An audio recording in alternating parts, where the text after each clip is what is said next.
Hello everyone and welcome back to Safe Decode. Today we are immersing ourselves in the absolute cornerstone of institutional and residential safety, the comprehensive mock drill, a topic that is often misunderstood as a simple compliance formality, but is, in reality, the single most effective tool we possess to bridge the fatal gap between a theoretical safety plan and actual survival during a chaotic event. A mock drill is a simulated emergency exercise designed to test the operational readiness of your building's occupants, the functionality of your life safety systems, and the efficiency of your communication protocols, all with the ultimate goal of conditioning human behavior to react with precision rather than panic when the adrenaline of a real disaster strikes. To understand the mock drill fully, we must deconstruct it into its four critical phases: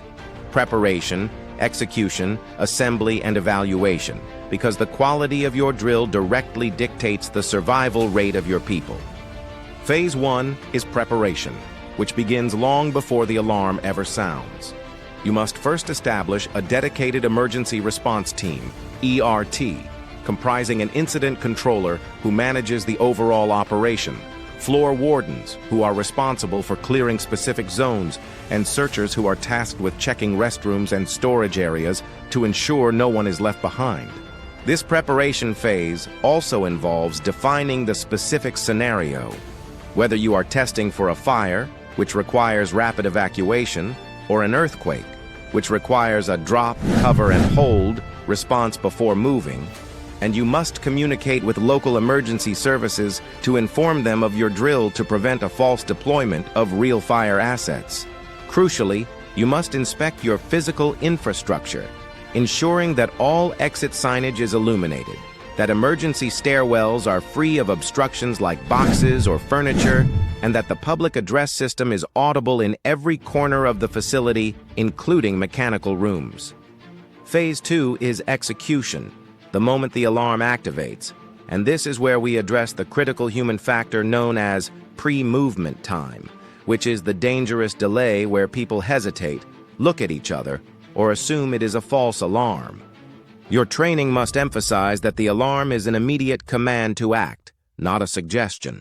The most vital rule during execution is the clean desk evacuation policy, meaning occupants must immediately stop what they are doing and leave everything behind, laptops, purses, and coats, because the seconds spent gathering belongings are often the seconds that trap people in smoke-filled corridors, and carrying bags creates tripping hazards that can lead to a stampede in a crowded stairwell. As people move towards the exits, they must follow the strict walk, don't run protocol to maintain order, and they must utilize the Stairwell Discipline method, where everyone descends on the right-hand side of the stairs in single file, leaving the left side completely open for firefighters and emergency responders who will be running up against the flow of traffic.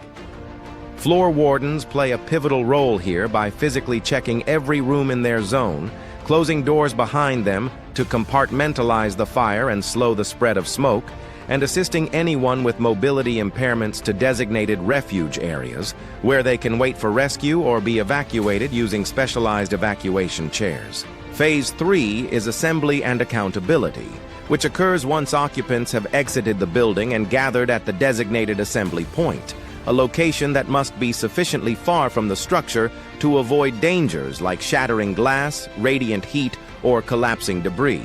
Upon arrival, the immediate priority is the head count protocol, where department heads or wardens use updated employee rosters to account for every single individual, including visitors, contractors, and custodial staff.